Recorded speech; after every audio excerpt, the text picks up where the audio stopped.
అందరికి నమస్తే. పార్టీ మారిన ఎమ్మెల్యేలపైన సీఎం రేవంత్ రెడ్డి చేసిన కొన్ని కామెంట్స్ హైలైట్ అయినాయి. అసలు ఎందుకు రేవంత్ రెడ్డి ఈ మాటలు మాట్లాడిండు, జనం దీన్ని ఏ యాంగిల్లో చూడాలి, నిజంగానే కండువా కప్పుకుంటే పార్టీ మారినట్లా, గతంలో కండువాలు కప్పుకున్న వాళ్ళంతా పార్టీ మారినని రేవంత్ రెడ్డి ఎందుకు అన్నారు, అసలు మరి ఇప్పటికీ అప్పటికి తేడా ఏంది, ఎందుకు రేవంత్ రెడ్డి మాట మార్చిండ్రు అప్పటికిప్పటికి, అప్పట్లో రాళ్ళు తీసుకొని కొట్టమన్నాడు పార్టీ మారిన వాళ్ళను, ఇప్పుడు మాత్రం వాళ్ళని ఎందుకు వెనకేసుకొస్తున్నాడు, ఇట్లాంటి అన్ని విషయాల మీద మాట్లాడదాం. అంతకన్నా ముందు ఈ ఛానల్ మీది మాది మన అందరిది, ఈ వీడియో షేర్ చేయండి, సిగ్నల్ టీవీ సబ్స్క్రైబ్ కూడా చేయండి. తెలంగాణ ప్రజలకు అన్ని విషయాలు తెలవాల్సిందే. సీఎం ఏం చేస్తున్నాడు, ప్రతిపక్ష నేతలు ఏం చేస్తున్నారు, సెక్రటరీలో ఏం జరుగుతుంది, పరిపాలనలో ఏం జరుగుతుంది, మన తెలంగాణలో ఏం జరుగుతుంది, అందరికీ తెలియాలనే ఉద్దేశంతోనే మేము వీడియోలు చేస్తున్నాం. కాబట్టి మీరు చూడడంతో పాటు నలుగురు చేరాలంటే సబ్స్క్రైబ్ చేయండి, షేర్ కూడా చేయండి, మీరు ఒక 10 మందిని చదివినపరచండి. సబ్జెక్టులకు పోదాం, సబ్స్క్రైబ్ చేయడం మర్చిపోవద్దు.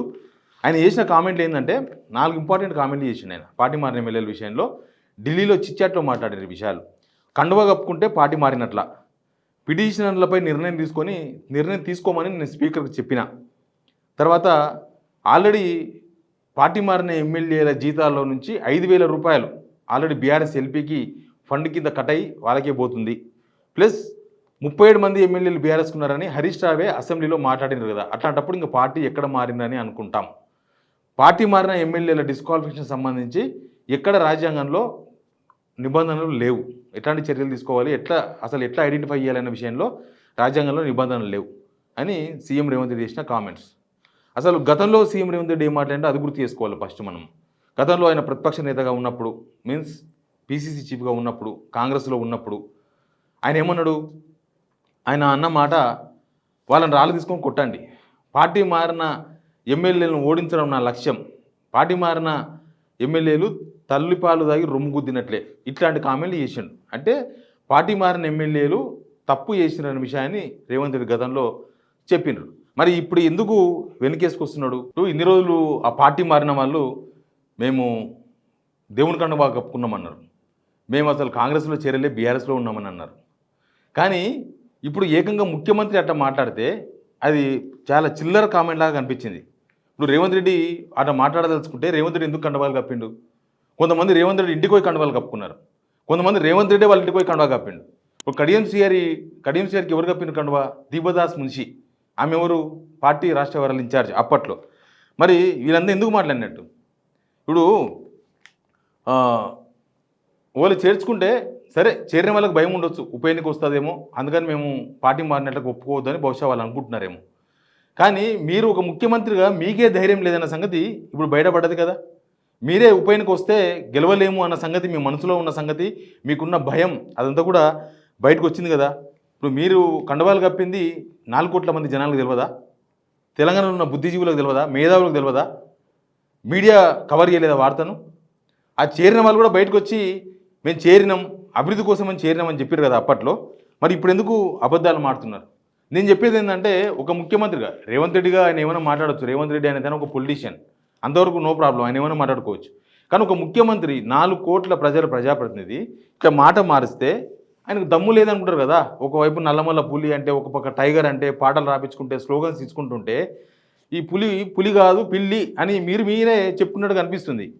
ధైర్యంగా అవును మేము చేర్చుకున్నాం కొట్లాడతాం, ఏదో టెక్నికల్ కారణాలను చూపించి, రాజ్యాంగంలో లొసుగులను చూపించి ఇక ఎలక్షన్స్ రావు, లేకపోతే మేము రాజ్యాంగానికి భయపడుతున్నట్టే కదా. ఇప్పుడు రాజ్యాంగానికి భయపడి మేము కండవాలు కప్పలేదు, నేను ఢిల్లీలో కొద్దిసేపు మేము కండవాలు కప్పినా, ఇప్పుడు మరి వాళ్ళు కూడా పార్టీలో చేరినట్లా అని మీరు మాట్లాడినారు.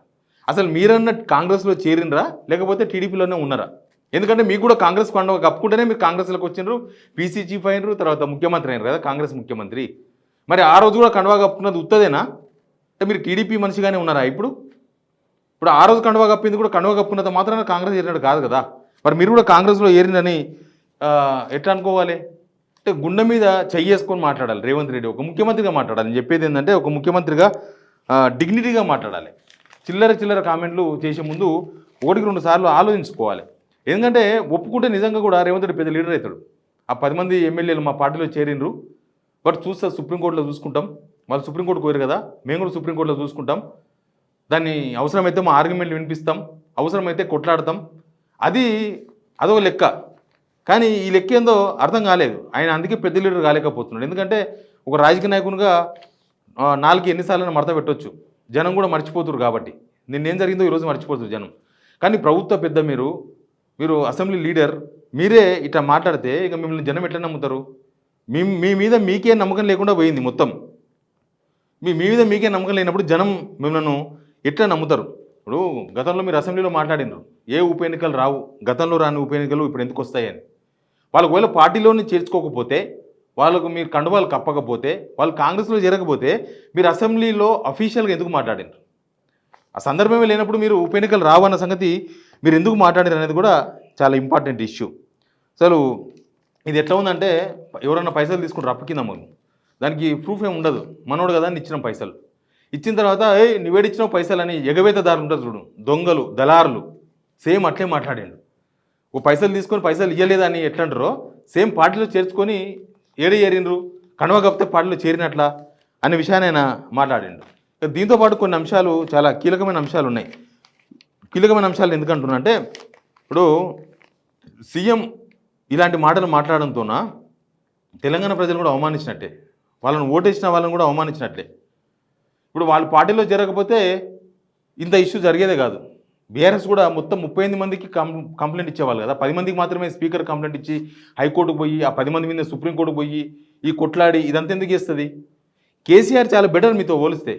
కేసీఆర్ అని పార్టీలో చేర్చుకున్నాడు, రాజ్యాంగంలో ఉన్న 2/3 అనే ఫార్ములాను ఉపయోగించి చేర్చుకున్నాడు. ఆయన ఓపెన్గా మా పార్టీలో చేరినరు, మేము చేర్చుకున్నామని చెప్పిండ్రు. మీరు ఒక మాట అన్నారు, మా ప్రభుత్వాన్ని పడగొడతామని వాళ్ళు బెదిరిస్తున్నారు కాబట్టి చేర్చుకున్నామని మీరే కదా అన్నది. ఇప్పుడు 4 మడత పెట్టి చేర్చుకోలేదంటున్నారు. కేసీఆర్ మీరు చేర్చుకున్నామన్నాడు, ఆయన మంత్రి పదవులు ఇచ్చిండు ఏకంగా కొంతమందికి, ఎవరికో ఇద్దరికో కాంగ్రెస్ నుంచి చేరిన వాళ్ళకు మంత్రి పదవులు ఇచ్చిండు. మీ చేత కాలేదు, కాంగ్రెస్ చేత కాలేదు, వాళ్ళ మీద డిస్క్వాలిఫికేషన్ చేయించేంత ధైర్యం కూడా మీకు సరిపోలేదు. మీరు కోర్టుకు పోయినారు, హైకోర్టు మడత పెట్టగానే మీరు కూడా మడత పడిపోయినారు. సుప్రీంకోర్టుకు పోయి ఇంత గట్టిగా కొట్లాడితే ఆ రోజు కూడా ఏం జరిగేదో, ఆ రాజ్యాంగంలో ఉన్న 2/3 ఫార్ములా కరెక్ట్ అని చెప్పేదా సుప్రీంకోర్టు? లేకపోతే లేదు ఇదంతా ఫేక్ అని వాళ్ళ మీద డిస్క్వాలిఫికేషన్ చేసేదా? మీరు కనీసం ఒక ప్రతిపక్షంలో ఉండి ఆ ప్రయత్నం కూడా మీరు చేయలేదు. ఇది మెయిన్ ప్రాబ్లం రేవంత్ రెడ్డి ఇట్లా మాట్లాడడంతో ఏంటంటే, లీడర్షిప్ మీద అనిశ్చితి, లీడర్షిప్ మీద నమ్మకం, సొంత ఎమ్మెల్యేల బలం, అంకిత భావం మీద సీఎం నమ్మకం లేకుండా మాట్లాడుతున్నాడు. ఆయన లీడర్షిప్ మీద ఆయనకి నమ్మకం లేదు, బలహీన పడడం అనే విషయం ఆయన బలం మీద ఆయనకి నమ్మకం లేకుండా పోయిందనేది చాలా క్లియర్గా అర్థమవుతుంది. ఇంకోటి ఏంటంటే, ప్రజలకు తప్పుడు మెసేజ్ ఇస్తున్నారు రేవంత్ రెడ్డి గారు. ప్రజలను దృష్టిలో ఇది కాంగ్రెస్ పార్టీ కూడా ఐక్యత లేనట్టు, అంటే ఈ 10 మంది లేకపోతే గవర్నమెంట్ కూలిపోతుందేమో, సొంత పార్టీ ఎమ్మెల్యేల మీద నమ్మకం లేదేమో, సొంత పార్టీ ఎమ్మెల్యేలు కూడా ఏదో నాడు హ్యాండ్ ఇస్తారు, ఇట్లాంటి అటు ఇటు కాని వాళ్ళని పెట్టుకుంటే, అంటే ఇప్పుడు బీఆర్ఎస్ వాళ్ళు చేర్చుకోరు, వాళ్ళని అటు ఇటు కాని వాళ్ళు అంటే వాళ్ళని బీఆర్ఎస్ చేర్చుకోదు, ఉంటే రేవంత్ రెడ్డి వెనుక ఉండాలి, కాంగ్రెస్ కూడా వాళ్ళని క్యారీ చేస్తుందని చెప్పడానికి అవకాశాలు లేవు. కాబట్టి మీకు అసలు మీ ఎమ్మెల్యేల మీద మీకు నమ్మకం ఉన్నట్టు ఎక్కడ కనిపిస్తలేదు. ఇక పార్టీ ఇమేజ్ కూడా దెబ్బనే. మీరు ఈ వ్యాఖ్యలు చేయడంతోన ప్రతిపక్షాలకే లాభం, ప్రతిపక్షమే బీఆర్ఎస్ఏ బలం చేకూరుస్తుంది. కాంగ్రెస్లో అస్థిరత ఉందన్న బలమైన నెగిటివ్ ఇంప్రెషన్ పడుతుంది గవర్నమెంట్ పైన, రేవంత్ రెడ్డి పరిపాలన పైన. ఇక ఆ 10 మంది ఎమ్మెల్యేలు వాళ్ళు ఎన్ని డొంకతిరుగులు తిరిగినా ఒక ముఖ్యమంత్రిగా మీరు దాన్ని సెటిలైజ్ చేసే ప్రయత్నం చేయాలి, ఒక పెద్ద మనిషిగా మాట్లాడాలి, ఒక పెద్ద మనసుగా మాట్లాడాలి. మీరు మాట్లాడితే అది ఫైనల్ కావాలి. కానీ మీరే ఇన్ని మాటలు మాట్లాడితే, మీరే అంతకుముందు రాళ్ళు తీసుకొని కొట్టమని, ఇప్పుడేమో వాళ్ళు అసలు పార్టీ మారలేదని, కండువాలు కప్పలేదని, అసలు ఇది ఏం నైతికత? ఇది దేనికి నైతికత? ఒక మనిషి మామూలుగా ఒక మాట అంటేనే రెండోసారి మళ్ళీ మాట మార్చాల్సి వస్తే సావనైనా చేస్తాం, కానీ మాట మార్చమంటారు జనం. ప్రజలు ఎవరైనా నీతి గలవాళ్ళు అట్టే మాట్లాడతారు. మరి ఈయనకి ఏం నీతి గల ఉన్నట్టు మాట్లాడాలి, ఈయనకి ఏం నీతి ఉన్నట్టుగా మనం లెక్క వేయాలి. మన ముఖ్యమంత్రి ఏం నీతితో మాట్లాడుతున్నాడని మనం లెక్కలేయాలి. ఎనీవే, దీని మీద మీరు కూడా రెస్పాండ్ కండి. ఎమ్మెల్యేలు పార్టీ మారిన విషయం 4 కోట్ల మందికి తెలుసు కదా, స్పీకర్కి తెలుసు, ముఖ్యమంత్రికి తెలుసు, దేశమంతా తెలుసు. దేశమంతా ఇది ఒక పెద్ద హాట్ టాపిక్ అయింది.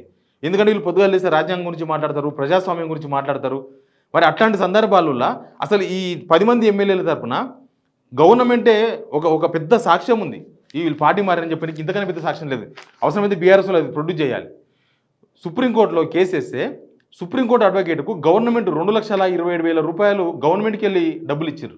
అడ్వకేట్కు వాదించాలని, పార్టీ మారలేదని వాదించడానికే, లేకపోతే వాళ్ళని కాపాడడానికే గవర్నమెంట్ మన డబ్బులు, మన ట్యాక్స్ డబ్బులను సుప్రీంకోర్టు అడ్వకేట్కి ఇచ్చారు, అఫీషియల్గా ఇచ్చారు, జీవో ఇచ్చింది గవర్నమెంట్. మరి వాళ్ళ పార్టీ మారకపోతే కాంగ్రెస్ గవర్నమెంట్కి ఏం సంబంధం? పెట్టుకుంటే బీఆర్ఎస్ గవర్నమెంటే పెట్టుకుంటుందేమో డబ్బులు వాళ్ళకు కూడా. లేకపోతే వాళ్ళు సొంతంగా పెట్టుకుంటారు ఎమ్మెల్యేలు, వాళ్ళు కొత్తగా ఎమ్మెల్యేలు కాదు, వాళ్ళు డబ్బు లేని ఎమ్మెల్యేలు కాదు. మరి గవర్నమెంట్ 2,27,000 అఫీషియల్గా అడ్వకేట్స్కి ఎందుకు జీవో ఇచ్చింది? ఇది కూడా ఒక పెద్ద ఇష్యూ కదా. ఎనీవే రేవంత్ రెడ్డి కామెంట్ పైన మీరు కూడా చెప్పండి. ఇంకా హరీష్ రావు చేసిన 2 కామెంట్స్ని ఆయన టెక్నికల్ రీజన్గా చూపిస్తున్నాడు. దాని మీద కూడా మనం ఒక చిన్న కంక్లూజన్ ఇద్దాం. ఒకటి ఏంటంటే పిటిషనర్ 5,000 రూపాయలు బీఆర్ఎస్ ఎల్పి కట్ అవుతున్నాయి వాళ్ళ జీతంలోకి వెళ్ళి. వాళ్ళు అసెంబ్లీలో టెక్నికల్గా బీఆర్ఎస్ ఎమ్మెల్యేలే. అసెంబ్లీలో సుప్రీంకోర్టో లేకపోతే బీఆర్ఎస్ఓ వాళ్ళను డిస్క్వాలిఫికేషన్ చేసేదాకా వాళ్ళు టెక్నికల్గా బీఆర్ఎస్ ఎమ్మెల్యేలు, టెక్నికల్గా అంతే ఉంటారు. అంతకుముందు విలీనం అయితే ఒకవేళ ఇక్కడ నుంచి మీ దగ్గరకు ఒక 16 మంది ఎమ్మెల్యేలు వచ్చారు అనుకో, ఇక్కడ నుంచి బీఆర్ఎస్ నుంచి, అప్పుడు వాళ్ళు టెక్నికల్గా కాంగ్రెస్ ఎమ్మెల్యేలు అవుతారు, ఎందుకంటే విలీనం అవుతుంది ఎల్పి. ఇప్పుడు మీరు ఈ 10 మంది ఎమ్మెల్యేల విషయంలో ఇన్ని దొంగ తిరుగులు మాట్లాడితే రేపు నాడు ఎవరైనా మీ పార్టీలో చేరాలనుకున్న వాళ్ళు కూడా ఏ ధైర్యంతో పార్టీ చేరతారనేది చాలా ఇంపార్టెంట్. హరీష్ రావు 37 మంది ఎమ్మెల్యేలు బీఆర్ఎస్ అని ఎందుకంటారు వాళ్ళు టెక్నికల్గా బీఆర్ఎస్ ఎమ్మెల్యేలే. కానీ టెక్నికల్ అంశాలు కాదు, ఇలా కావాల్సిందే నైతికత కూడా అవసరం. ఒక ముఖ్యమంత్రికి నైతికతంగా వాళ్ళు పార్టీ మారిన అనేది అందరికీ తెలిసిన నిజం. కాబట్టి ముఖ్యమంత్రి మాటలను మీరు ఏ విధంగా చూస్తారు? కండవా కప్పుకుంటే పార్టీ మారినట్ల, అభివృద్ధి కోసం పార్టీ మారినరు అని చెప్పి మా నాయకత్వం మీద నమ్మకంతో పార్టీ మారినని చెప్పిన రేవంత్ రెడ్డి ఇప్పుడు వాళ్ళు పార్టీ మారలేదు అంటున్నారు, కండవా కప్పిన అది కాంగ్రెస్లో చేరినట్టు కాదు అంటే మీ నాయకత్వాన్ని వాళ్ళు కూడా నమ్ముతలేరా? మీ నాయకత్వం మీద నమ్మకం లేదా? మీరు కూడా కామెంట్ రూపంలో చెప్పండి. Please subscribe signal TV.